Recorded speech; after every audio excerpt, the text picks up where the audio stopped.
perkenalkan nama saya Hiskiana dengan NIM 2210110200044 dari kelas B Biologi. Di video ini saya akan menjawab beberapa pertanyaan. Pertanyaan pertama, berikanlah satu contoh dari energi yang Anda ketahui. Jelaskanlah energi tersebut merupakan energi apa, untuk apa manusia membutuhkan energi terbarukan atau tidak terbarukan. Menurut Undang-Undang Nomor 27 Tahun 2003, panas bumi adalah sumber energi panas yang terkandung di dalam air panas, uap air dan batuan bersama mineral ikutan dan gas lainnya yang secara genetik semuanya tidak dapat dipisahkan dalam suatu sistem panas bumi, dan untuk pemanfaatannya diperlukan proses penambangan yang dapat dimanfaatkan untuk pembangkit tenaga listrik atau pemanfaatan langsung lainnya. Energi panas bumi adalah energi yang diekstraksi dari panas yang tersimpan di dalam bumi. Energi panas bumi ini berasal dari aktivitas tektonik di dalam bumi yang terjadi sejak planet ini diciptakan. Panas ini juga berasal dari panas matahari yang diserap oleh permukaan bumi. Energi ini telah dipergunakan untuk memanaskan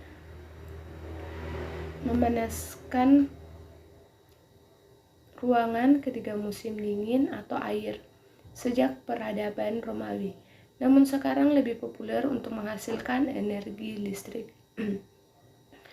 Energi panas bumi cukup ekonomis dan ramah lingkungan karena memiliki kadar emisi karbon yang rendah, namun terbatas hanya pada dekat area perbatasan lapisan tektonik.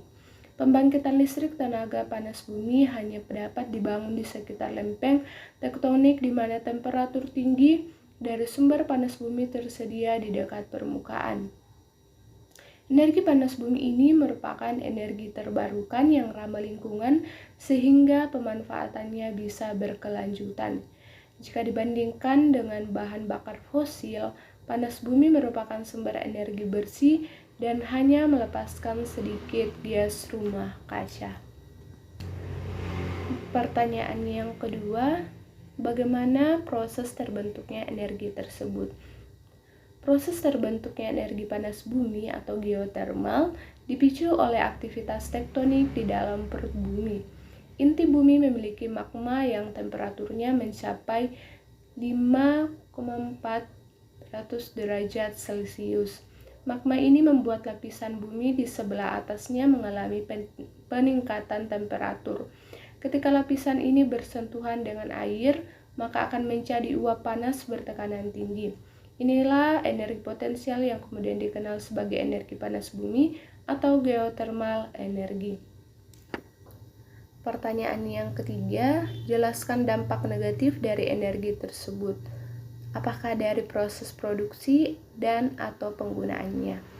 Salah satu dampak negatif penggunaan energi panas bumi adalah menghasilkan limbah, terutama limbah B3, yaitu bahan beracun dan berbahaya. Limbah yang dihasilkan industri PLTP berupa geothermal brine dan sulfur. Jika limbah tersebut baik berupa limbah padat, cair maupun gas, ada yang dibuang ke lingkungan akan mengakibatkan masalah pencemaran lingkungan dan membahayakan kesehatan manusia dan makhluk hidup lainnya. Pertanyaan yang keempat, tunjukkan jika dampak negatif dari energi itu menurunkan biodiversitas dan kesejahteraan manusia. Berikut saya akan menjelaskan 3 dampak negatif energi panas bumi atau geothermal yang dapat menurunkan biodiversitas dan kesejahteraan manusia. Yang pertama itu fracking dan gempa bumi minor. Fracking adalah proses injeksi cairan bertekanan tinggi ke dalam batuan untuk meningkatkan aliran panas bumi. Namun fracking dapat menyebabkan pergeseran batuan yang memicu gempa bumi minor. Contohnya adalah kasur Basel di Swiss yang mengalami gempa bumi berkekuatan 3,4 skala Richter akibat fracking. Yang kedua, pencemaran air. Larutan hidrotermal yang dipompa dari sumur geotermal dapat mengandung kontaminan seperti arsenik, antimon, dan boron yang berbahaya bagi kesehatan manusia jika masuk ke sumber air minum. Contohnya adalah kasus Balkova di Turki yang mengalami pencemaran air akibat larutan hidrotermal. Dampak negatif yang ketiga yaitu amblesan. Ekstraksi panas bumi dari kedalaman dangkal dapat menyebabkan penurunan tekanan di dalam formasi batuan dan menimbulkan amblesan atau penurunan permukaan tanah. Contohnya adalah kasus Wairikei di Selandia Baru yang mengalami amblesan hingga 14 meter akibat ekstraksi panas bumi. Pertanyaan yang kelima,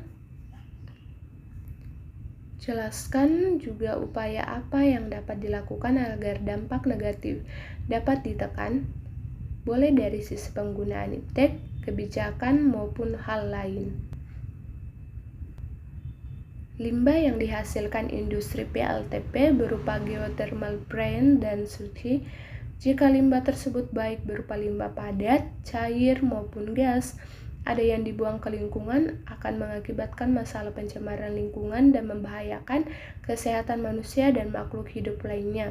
Untuk mengatasi masalah limbah geothermal industri PLTP, dilakukan pengelolaan dan memanfaatkan limbah geothermal tersebut.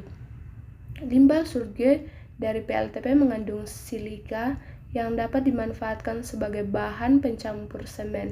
Selain itu juga dapat dibuat untuk pencampuran batako ataupun paving. Sedangkan limbah cair atau brine yang mengandung berbagai jenis mineral berupa silika, kalium, magnesium dapat dimanfaatkan menjadi suatu produk yang bernilai ekonomi tinggi, yaitu berupa pupuk multinutrien fosfat base. Pertanyaan yang keenam, apakah yang dilakukan oleh pemerintah Indonesia dan atau pemerintah global dalam upaya mereka menekan produksi dan penggunaan energi yang tidak ramah lingkungan? Jelaskan minimal satu perundangan yang terkait dengan contoh energi tersebut. Energi fosil masih menjadi penopang terbesar kebutuhan energi listrik nasional di tengah-tengah kebijakan prioritas pemanfaatan energi terbarukan yang ramah lingkungan untuk menurunkan emisi gas rumah kaca. Dikarenakan harganya yang murah dan dapat menghasilkan energi yang cukup besar untuk menutupi kebutuhan energi nasional yang meningkat secara cepat. Dokumen Undang-Undang Nomor 30 Tahun 2007 ini mengatur tentang penyelenggaraan energi di Indonesia, termasuk dibentuknya Dewan Energi Nasional yang bertugas merancang kebijakan energi Indonesia. Pemerintah sedang berusaha mengoptimalkan penggunaan energi terbarukan sebagaimana tertulis pada Peraturan Pemerintah Nomor 79 Tahun 2014 tentang Kebijakan Energi Nasional pasal 11 ayat 2 yang menjelaskan tentang prioritas pengembangan energi nasional sebagai berikut. Pertama, memaksimalkan penggunaan energi terbarukan dan memperhatikan tingkat keekonomian. Yang kedua, meminimalkan penggunaan minyak bumi. Yang ketiga, pemanfaatan gas bumi dan energi baru. Beberapa strategi untuk mengembangkan energi terbarukan di Indonesia adalah dengan penerapan pajak emisi CO2 atau karbon dioksida. Kemudian menerapkan feed-in tarif energi terbarukan yang telah ditetapkan oleh pemerintah. Memaksimalkan seluruh potensi energi terbarukan yang ada, mempermudah perizinan pembangunan energi terbarukan, memberikan bantuan investasi energi terbarukan, mendukung industri energi terbarukan dalam negeri, dan mensosialisasikan serta memberi pendidikan masyarakat mengenai penerapan energi terbarukan. Demikian jawaban dari saya ucapkan terima kasih.